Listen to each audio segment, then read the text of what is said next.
Bueno, bienvenidos a todos a la clase de resumen de los capítulos 9 y 10 del Zengel-Simbala, basada en balances diferenciales y sus soluciones.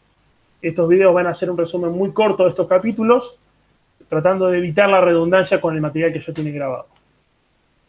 Esta presentación es la de balances diferenciales y está un poco extendida. La idea es enfocarnos en estos temas. Los que están tachados no los vamos a tocar en profundidad, tal vez sí en alguna consulta, pero no nos vamos a enfocar mucho en observación de flujo ni en definición de líneas de corriente o líneas de traza, sino que nos vamos a concentrar más en cuáles son las leyes de conservación, cómo se escriben de forma diferencial, cómo se plantea un problema de ecuaciones diferenciales para fluidos, es decir, cómo se plantean las condiciones de contorno y cómo se resuelven las ecuaciones.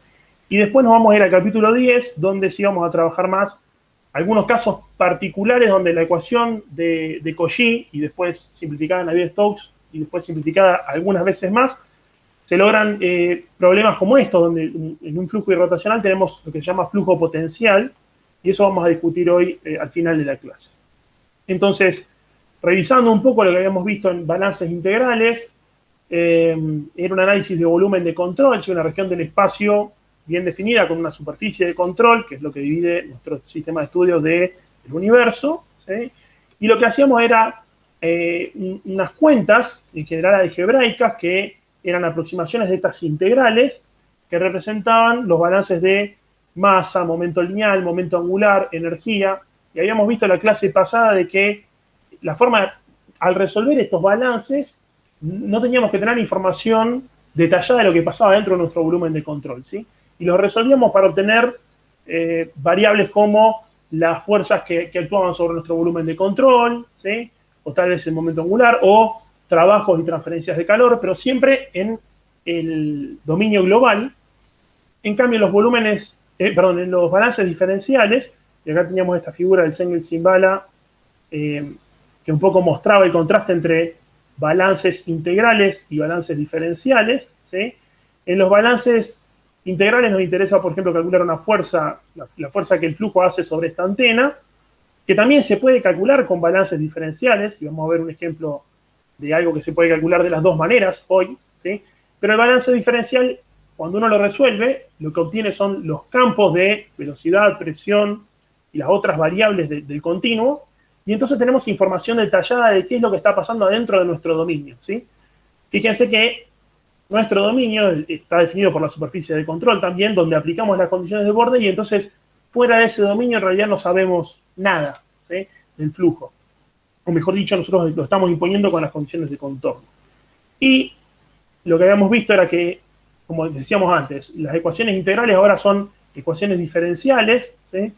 Habíamos visto esta forma de escribir una derivada material, que en realidad se puede escribir también de esta otra manera, y este z de acá abajo representa una partícula determinada, ¿sí? Una partícula es un punto material del continuo, que es una porción infinitesimal de nuestro continuo que se puede identificar con una posición en el espacio y que tiene un valor único de cada una de las propiedades. Acá phi puede ser cualquier propiedad. Densidad, temperatura, velocidad, también esto podría ser vectorial, ¿sí? Y fíjense que la derivada material tiene dos términos, uno que llamábamos local, que es la derivada de la propiedad respecto del tiempo, ¿sí? Una derivada parcial, esto va a ser en algún punto del espacio, ¿sí? Y esta otra derivada que es la convectiva, que en realidad no es una derivada, sino que es el producto de la velocidad, el campo velocidad en la ubicación esa donde está la partícula z, por el gradiente de la propiedad en la cual estamos haciendo la derivada, ¿sí? Entonces, por ejemplo, si tomamos el balance diferencial de momento lineal, que es este de aquí, ¿sí? Y tenemos en cuenta que este término que está acá, que yo acabo de tachar, es la derivada material de la velocidad respecto del tiempo, ¿sí? Vendría a ser la aceleración de una partícula, entonces va a tener dos términos, ¿sí? La aceleración local, que sería la derivada parcial de la velocidad respecto del tiempo, y la llamada aceleración convectiva, así que sería como si este phi fuese en realidad la velocidad, ¿bien? Eso es lo que tenemos en este término acá, que es la aceleración. Entonces, esto lo traigo a colación porque cuando comiencen el capítulo 9 del Zengel-Simbala van a ver que el desarrollo por el cual se obtienen estos balances diferenciales, ¿sí? Una de las formas de obtenerlo es basados en la segunda ley de Newton, ¿sí? En la conservación de fuerzas. Porque de hecho, fíjense que acá tienen densidad por aceleración de la partícula igual a densidad por la aceleración de la gravedad, representa el peso, gradiente de presión, que representa fuerzas de presión, y acá está escrito con un mu, que representa la viscosidad, o sea, estos son esfuerzos de corte viscoso. O sea que es, básicamente, masa por aceleración igual a sumatoria de fuerzas, ¿sí? Lo marco con este ejemplo particular de momento lineal para que siempre tengamos presente que hay una correlación entre la ley física de conservación del momento lineal, el balance integral y el balance diferencial, ¿sí? Pero bueno, ya vimos también en la clase pasada que hay algunas dificultades extra con los balances diferenciales. Como decíamos, las soluciones son campo de velocidad, presión, temperatura, ¿sí? Y entonces tenemos funciones de velocidad en función de cada punto del espacio, ¿sí? Porque la velocidad no es igual en este punto de acá, en el punto x igual 2 igual 5, que en el origen, ¿sí? En el 0, 0, por ejemplo. Y nosotros podemos resolver para una región específica del espacio sin conocer el resto en función de las condiciones de borde. Bueno, ustedes ya con su background de cálculo y haber visto mecánica de continuo saben lo que es una condición de borde. Acá solo vamos a repasar. Esto es un poquito una revisión de que tenemos los dos términos de la aceleración, y acá se habla de la descripción euleriana y lagrangiana. En general uno resuelve con la perspectiva euleriana, que es la de campos, ¿sí?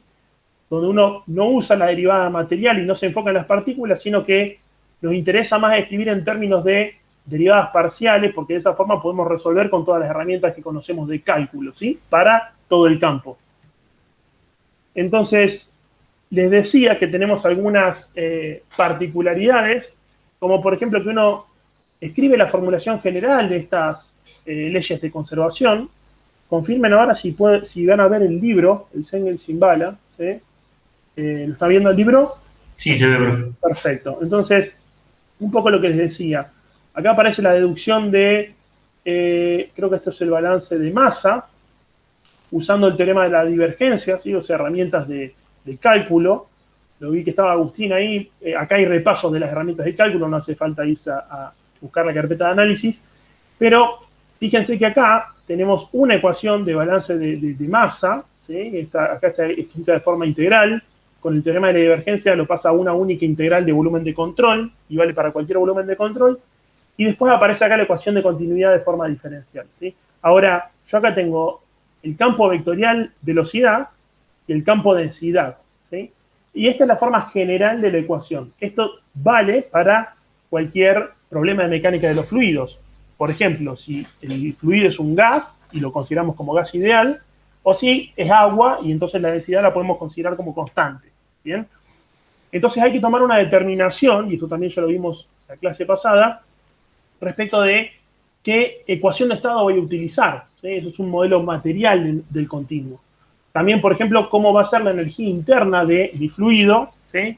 Y también tenemos que tomar modelos físicos para fenómenos de transferencia como la transferencia de calor, ¿sí? Acá estoy usando la ley de Fourier para definir el flujo de calor. Entonces, tenemos la formulación general de los balances de masa, momento y energía en este caso, ¿sí? Acá ya considera la ley de Fourier. Y después, estos balances acá están escritos con derivadas materiales. Habíamos dicho, es mejor escribirlos de forma euleriana, como por ejemplo la ecuación de momento lineal se convierte en la ecuación de Cauchy, ¿sí? Esta está escrita de forma euleriana. Como decíamos, fíjense que esta derivada material fue reemplazada por la forma desarrollada, ¿bien? Acá la notación es distinta, porque esto está tomado de White, usa tau para los esfuerzos. Acá sigma son todos los esfuerzos, incluye la presión también. Fíjense que acá aparece también la derivada material. Pero yo que quería marcar que esto es una ecuación, por ejemplo, vectorial, ¿sí? Que es la ecuación de Cauchy, que se puede desarrollar por componentes también, ¿sí? Acá sí está tomada solamente la derivada material para hacer más escueta la notación. Pero fíjense que de vuelta tenemos el mismo problema, o sea, ¿cómo definimos esto sigma? ¿Sí? ¿Cómo definimos la densidad? ¿Es función de qué? Es un campo, pero yo tengo acá tres ecuaciones y de mínima tengo las tres incógnitas de velocidad, la incógnita densidad y todas las incógnitas de los esfuerzos, ¿sí? Que van a tener la presión y no sé qué relación habrá el esfuerzo de corte, por qué será. Entonces, ahí aparecen los modelos ya más específicos, ¿sí? Y acá les puse las hipótesis de Navier-Stokes, que es un flujo incompresible, entonces destaco, una de las hipótesis es flujo incompresible. Otra de las hipótesis que se suele hacer es que el flujo es isotérmico, entonces, por un lado, se considera que la energía interna es proporcional a la temperatura, pero aparte, uno dice, bueno, la temperatura es constante, entonces no me interesa resolver la ecuación de energía, ¿sí? Esta hipótesis isotérmico, más que nada, es para resolver la ecuación de energía, ¿sí? Y, bueno, uno también considera que el medio es homogéneo, a nivel, por ejemplo, que la conductividad es constante, ¿sí? Fíjense que esto valdría para el agua y tal vez para el aire también, o sea, no es una propiedad en concreto del material, sino que es una hipótesis de las ecuaciones que estábamos usando. Y si ponemos estas hipótesis y una más que es el fluido es newtoniano, fíjense que acá lo dice, de hecho, incompresible newtoniano, cuando uno pone la hipótesis de newtoniano, lo que ocurre es que el término de esfuerzos se convierte en esto de acá, ¿sí? El término de presión, ya conocido, pero lo específico de newtoniano es que el término de esfuerzos viscosos se escribe como un término que es proporcional al laplaciano de velocidad con ese coeficiente de viscosidad, ¿sí? Y esto sí, ya tenemos un sistema cerrado de ecuaciones porque las únicas incógnitas acá son la velocidad y la presión, y tenemos una ecuación acá porque esto es una ecuación escalar, y acá tenemos tres ecuaciones porque esto es una ecuación vectorial. De hecho, acá la tomé del Engels-Simbal escrita en coordenadas cartesianas, ¿sí? Bueno, acá está el sistema completo, ¿bien? O sea, la ecuación de continuidad, balance de masa, y las tres componentes de momento lineal, ¿bien? Desarrolladas, ¿sí? Y acá está desarrollado el laplaciano, por ejemplo. Justo me quedó acá. Este laplaciano de velocidad tiene una componente x, que es estos tres términos, ¿sí? Esto está en el capítulo 9, como les decía, página 426. Van a ver que hay tres formas de llegar a la ecuación de momento lineal, como les decía, o con ese cubito diferencial, que ya lo deben haber visto también en el White, con el teorema de la divergencia, como vimos recién que se hacía para la masa, y con la derivada material y la segunda ley de Newton, ¿sí? Eso revísenlo, es para tomarse un tiempo y ver que entiendan bien la matemática. Cualquier duda, después la plantean en el foro. Entonces, cuando ya tenemos un sistema de en este caso, 4 ecuaciones con 4 incógnitas, ¿sí? 3 componentes de velocidad y la presión, y tenemos 4 ecuaciones, ese es un sistema cerrado, y podemos llegar a las soluciones de U, V, W y P en el espacio, ¿sí? Los 4 campos, eso es la solución de mi sistema de ecuaciones diferenciales, ¿bien? Pero ¿qué nos está faltando para realmente poder resolver de forma analítica un problema de ecuaciones diferenciales? Bueno, algo fundamental, que ya lo mencionamos varias veces, las condiciones de borde, ¿sí? Porque fíjense que yo acá tengo las ecuaciones, pero no dije nada de mi dominio. ¿Dónde voy a resolver? ¿Cuál es el flujo que voy a resolver? ¿Sí? El flujo alrededor de un auto, de un cubo, de una casa, o el flujo adentro de una cañería, ¿sí? Entonces, justamente, a ver si tenemos este ejemplo, la forma del dominio, ¿sí? Y las condiciones de flujo en las regiones límite del dominio donde voy a resolver el flujo, eso es lo que va a determinar la forma del campo, ¿sí? Si no estuviese acá en la antena, seguramente todas estas líneas de corriente no tendrían esta forma, ¿bien? Entonces, ¿cómo se resuelve un problema de balances diferenciales? Primero, se elige el sistema de coordenadas. Esto de análisis de fuerzas es para terminar de entender qué sistema de ecuaciones voy a resolver. Se aplican las condiciones de borde, ¿sí? Ahí van a aparecer los factores geométricos, puedo hacer alguna simplificación por geometrías, por simetrías, y se llega a una ecuación simplificada que, si tenemos suerte, se puede resolver analíticamente. Y si no, vamos a ver más adelante en la clase de hoy qué otros métodos de resolución hay. ¿Bien? Esto que yo acabo de resumir acá está en Engels-Simbal también, figura 950, creo que es esta página 440. ¿Sí? Y ya habíamos visto la clase pasada el ejemplo de flujos Couette y Poiseuille, o Poiseuille se pronuncia en francés, estamos con Poiseuille argentinizado. Y el flujo combinado también está en el Zengel-Shimbara, está muy bien explicado en estos ejemplos. Yo voy a pasar a otro problema. Estos que habíamos visto, si se acuerdan, era con las ecuaciones en coordenadas cartesianas, ¿sí? Que es lo que estamos más acostumbrados a ver, x y z, y entonces v y w son la componente x, y z de la velocidad, ¿sí? Por ejemplo, en un caso bidimensional decíamos que la w, o sea, la componente z de la velocidad era 0, ¿sí? Entonces resolvíamos solamente para u y para b. O sea que las simplificaciones geométricas por simetría son importantes porque pueden hasta directamente eliminar una ecuación, ¿sí? Si la w es 0, no voy a resolver esta tercera ecuación. Pero bueno, les decía, esto de flujo Couette y flujo Poiseuille lo resolvimos para coordenadas cartesianas. Lo que también está en el Zengel-Shimbara en estas páginas es el ejemplo del flujo Poiseuille en una tubería cilíndrica, ¿sí? Y me interesa porque acá en las filminas, en las diapos, tenían ya el ejemplo de cómo estaba resuelto y creo que es un poquito más claro. En este caño, suponiendo que la gravedad es despreciable, ¿sí? No porque esté vertical, existe un peso, ¿bien?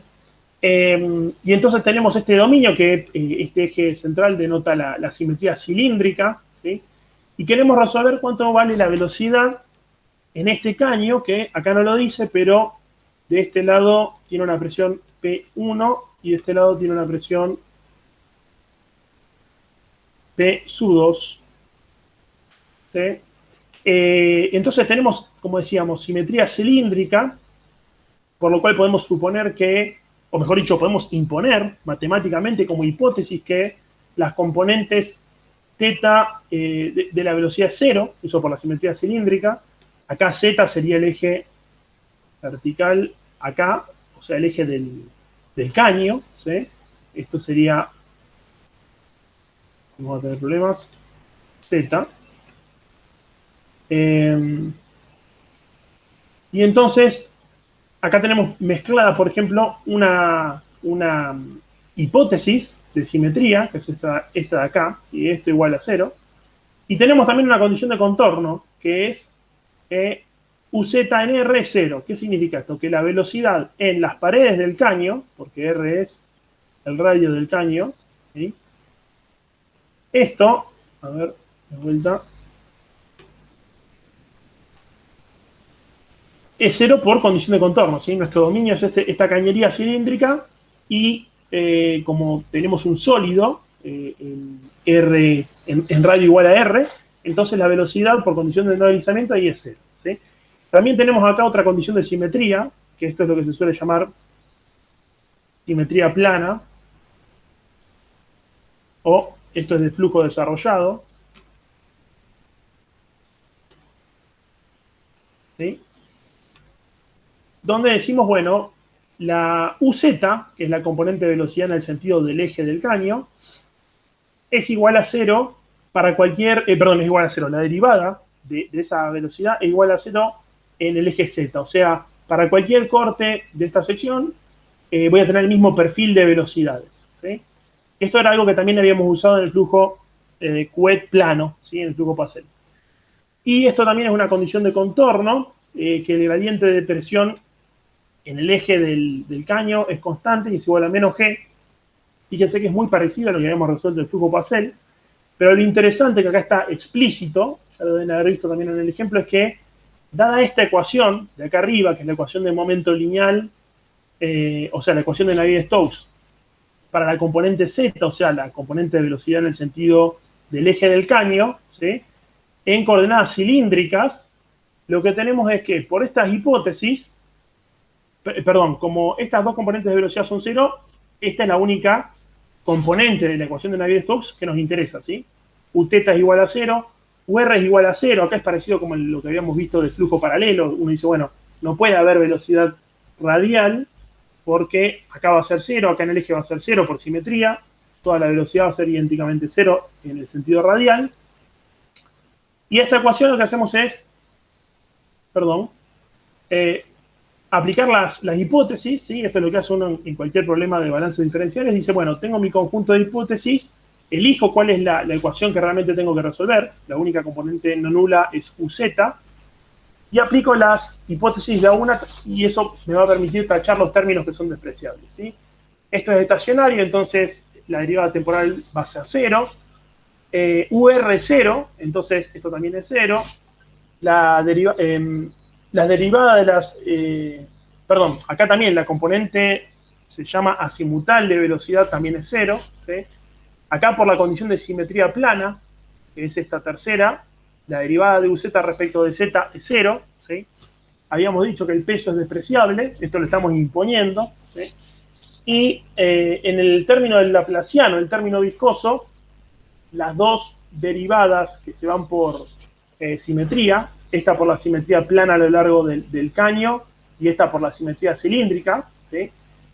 Son los dos términos cero, entonces nos termina quedando esta ecuación simplificada que básicamente es que el gradiente de presión en el eje del caño es igual a una derivada en el sentido radial de la velocidad en el eje Z, ¿sí? O sea, la componente de velocidad en el eje del caño. Acá tenemos el recordatorio del dominio, ¿sí? Y entonces la solución de esa ecuación, que en realidad estaba ya escrita acá abajo, ¿no? Esta es una ecuación igual que habíamos visto en el caso plano, el caso Poiseuille plano. Esto es una ecuación de segundo orden, porque hay dos derivadas respecto del radio, que es la única variable independiente, y es lineal, porque aparece solamente una variable independiente, la componente de velocidad z, ¿sí?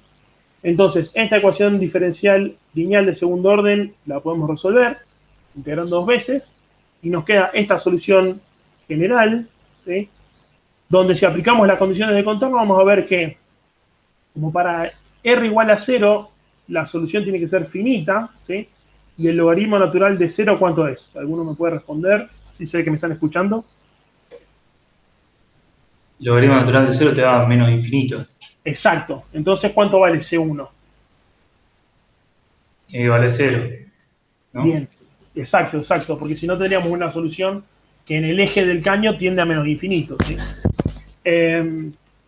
Bien, entonces la condición de contorno en el eje nos determina el valor de C1 y el valor de C2 está determinado por la condición de contorno en la pared, ¿sí?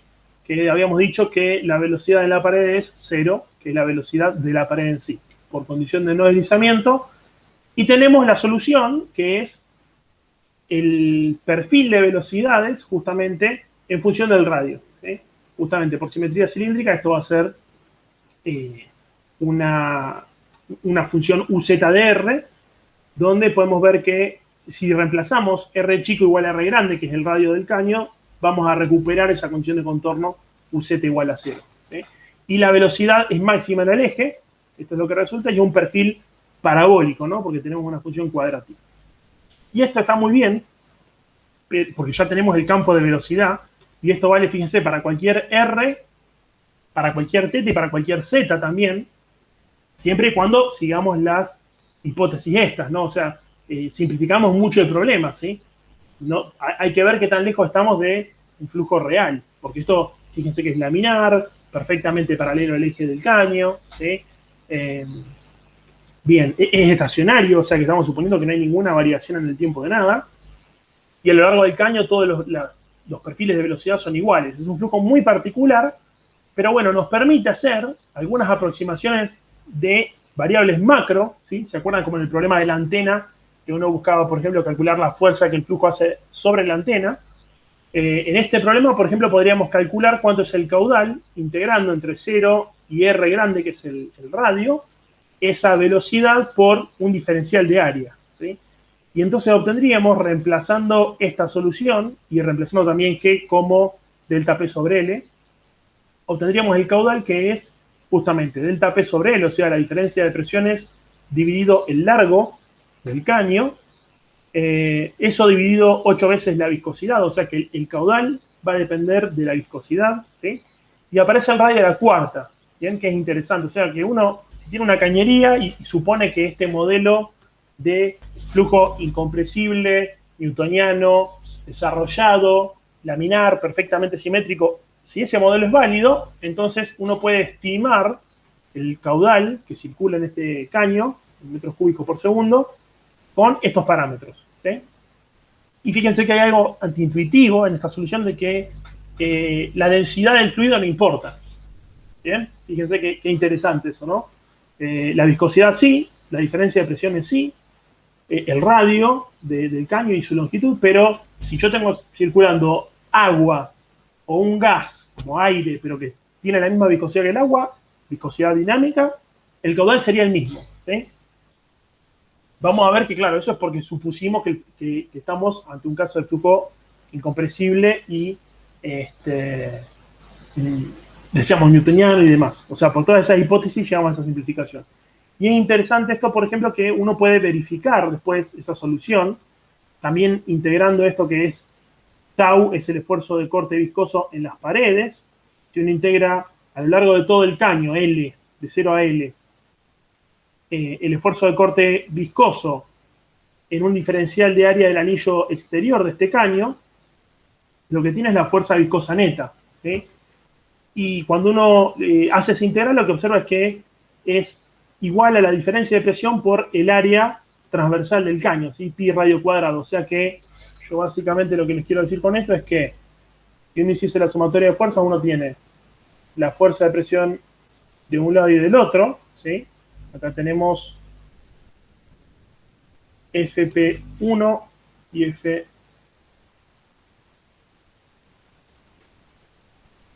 FP2. Y lo que tenemos también, ¿qué otra fuerza actúa acá? ¿Qué otra fuerza actúa sobre el fluido, sobre el volumen de control? Esto es algo como... ¿Escucho? La de Ross, la de viscosidad. Exacto. La fuerza viscosa, que es la que calculamos con este integral, ¿sí? Y esa actúa en toda la pared de la cañería. ¿Bien? Entonces, si hacemos un balance integral de fuerzas, esto es un caso estacionario. ¿Y cómo es el flujo que entra y el flujo que sale? El mismo. Hay Claro. el mismo flujo másico, digamos. O sea, ¿cuánto nos tiene que dar la sumatoria de fuerzas? 0. Claro, porque no tenemos ningún flujo neto de momento, todo lo que entra sale, y es un caso estacionario, así que la cantidad de momento lineal en el dominio no cambia, con lo cual uno diría, bueno, yo acá no puse bien las flechas tal vez, pero a ver, estamos. FP1 positivo menos FP2, eso tiene que ser, más la fuerza viscosa, que no sé qué sentido tiene, eso tiene que ser 0, ¿sí?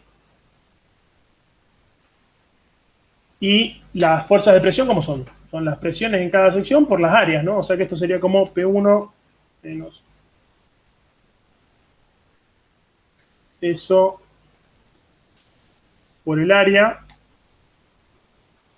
es igual a la fuerza viscosa, ¿no? Esto lo sacamos del balance integral, o menos la fuerza viscosa. Hay que ver ahí, yo no le puse sentido, ¿sí? Entonces, si es menos la fuerza viscosa en módulo, es porque la fuerza viscosa es opuesta al gradiente de presión, ¿sí? Ojo, porque acá, por ejemplo, ¿dónde es más grande la presión? ¿A la izquierda o a la derecha? A la izquierda, ¿no? Bien, exacto, ¿sí? Acá el flujo tiene el sentido opuesto al gradiente de presión, ¿sí? Pero lo que quería marcar era esto, ¿no? que cuando uno calcula con el resultado del balance diferencial algo que se podía calcular con el balance integral, si las hipótesis son las mismas, obtiene el mismo resultado, ¿sí? O sea, son soluciones consistentes. Bien, y con eso ya hablamos de soluciones analíticas de las ecuaciones de Navier-Stokes, o sea, completa, porque tomamos toda la ecuación de momento lineal. Lo que hicimos fue simplificarla por geometrías, condiciones de contorno, ¿sí? Pero, ¿qué pasaría si no tenemos una solución analítica de la ecuación completa de Navier-Stokes? Ahí aparecen las soluciones aproximadas, ¿bien? Y esto es del capítulo 10, así que ya voy a cortar acá.